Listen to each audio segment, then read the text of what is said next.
Karad postal cricket लीगमध्ये कराड पूर्व उपविभागाची बाजी. कराड उपविभागाच्या नाईकबा संघाने मिळवले विजेतेपद. कराड पश्चिम विभाग ठरला उपविजेता. स्पर्धेला पोस्टल कर्मचाऱ्यांचा उदंड प्रतिसाद. भारतीय डाक कराड विभाग अंतर्गत येणाऱ्या कर्मचाऱ्यांची कराड पोस्टल क्रिकेट लीग स्पर्धा नुकतीच पार पडली. यामध्ये कराड पूर्व उपविभाग, कराड पश्चिम उपविभाग, कराड विभागीय तसेच प्रधान कार्यालय तसेच वडूज उपविभाग या 4 संघांनी सहभाग नोंदवला होता.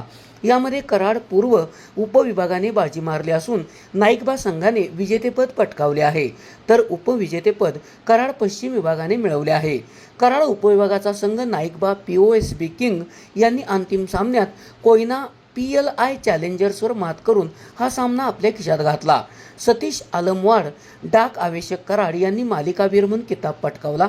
ओंकार जाधव यांनी सर्वोत्तम फलंदाज तर रमेश तांबोळी यांनी सर्वोत्तम गोलंदाज म्हणून किताब पटकावला. या स्पर्धेचे उद्घाटन कराड डाकघर अधीक्षक मयुरेश कोल्हे, वरिष्ठ डाकपाल सांगली महादेव पाटील, सहाय्यक अधीक्षक पश्चिम उपविभाग विजय कदम, पूर्व उपविभाग अमित देशमुख, वडूज उपविभाग CM नदाब यांच्या हस्ते झाले. तर पारितोषिक वितरण समारंभ पत्रकार सुनील परीट, सहाय्यक अधीक्षक बारामती प्राध्यापक शिंदे, अमृत कुमटकर, पोस्टमास्टर रामलिंग राजमाने, अविनाश कदम आदींच्या उपस्थितीत झाला.